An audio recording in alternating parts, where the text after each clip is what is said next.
Assalamualaikum warahmatullahi wabarakatuh. Saya Alia Desasmaya dari kelas 12 IPS. Pada kesempatan kali ini saya akan mempresentasikan mengenai dampak interaksi desa dan kota. Jadi sebelumnya, interaksi antara dua wilayah atau lebih itu dapat mengakibatkan perubahan, di mana perubahannya bisa berdampak positif dan berdampak negatif. Yang pertama, saya akan menjelaskan mengenai dampak negatif desa dan kota bagi desa. Ini dia. Yang pertama ada konsumerisme dan kriminalisme yang meningkat. Itu diakibatkan karena adanya iptek yang berkembang.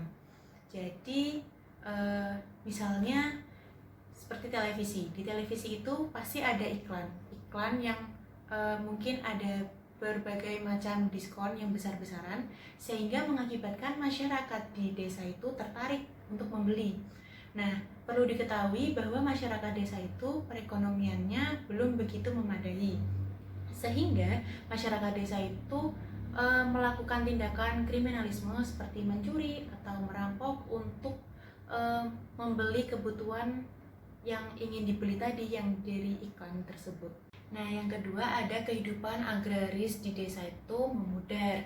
Nah, diakibatkan karena apa?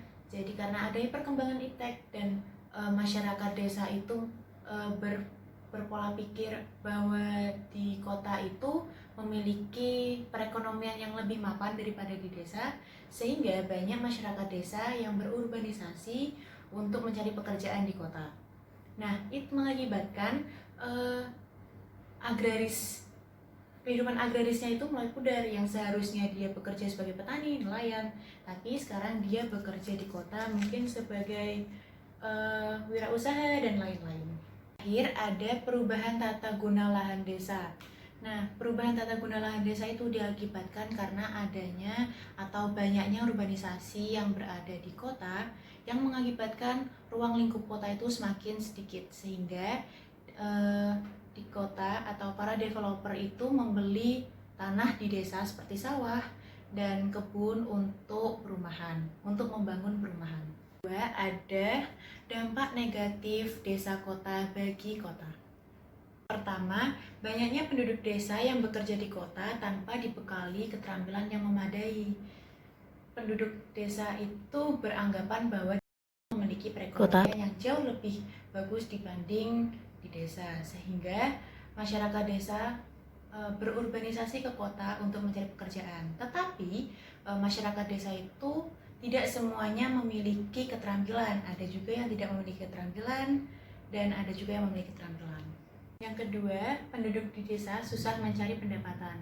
Itu diakibatkan karena penduduk desa tidak memiliki keterampilan yang memadai, sehingga penduduk desa tersebut tidak memiliki pekerjaan, apalagi pendapatan. Yang terakhir adalah banyaknya permukiman kumuh yang berada di kota. Itu diakibatkan karena urbanisasi tadi yang tidak memiliki perbekalan keterampilan, tidak memiliki pekerjaan, apalagi tidak memiliki perekonomian, sehingga mereka tidak dapat membeli untuk tempat tinggalnya mereka.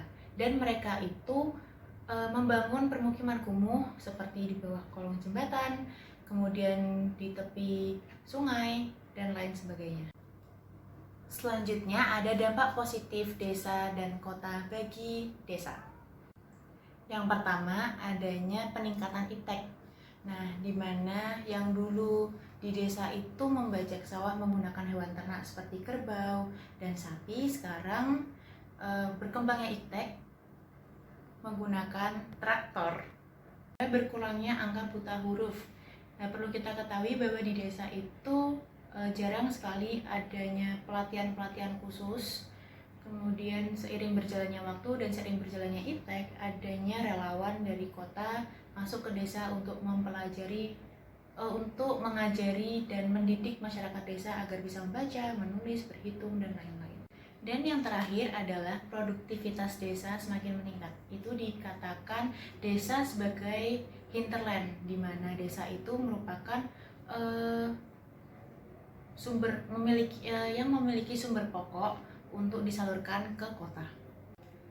Selanjutnya ada dampak positif desa dan kota bagi kota. Pertama, ada jumlah tenaga tercukupi dari desa. Nah, di mana tadi masyarakat desa beranggapan bahwa di kota itu memiliki perekonomian yang lebih luas daripada desa, makanya di kota itu memiliki jumlah tenaga yang tercukupi dari desa. Yang kedua adalah tercukupinya bahan pangan dari desa, dimana telah saya singgung tadi, desa itu sebagai hinterland atau yang menyediakan berbagai bahan mentah atau bahan pokok untuk kota. Kemudian yang terakhir ada produk dari kota yang disebarkan ke seluruh pelosok di desa, yang telah saya bicarakan tadi, dari desa menuju ke kota, kemudian dari kota itu diolah lagi menjadi bahan jadi, kemudian disebarluaskan ke desa, sehingga di kota mendapat pemasukan dari desa. Merupakan contoh negatif dari bagi desa, yaitu sawahnya berkurang karena adanya perumahan-perumahan baru. Kemudian yang kedua ada juga ini dampak negatif bagi kota, adanya permukiman kumuh. Dan ini dampak positif bagi desa karena adanya traktor, karena perkembangan iptek. Dan yang terakhir adanya pendistribusian hinterland dari desa ke kota. Dan dari saya, wassalamualaikum warahmatullahi wabarakatuh.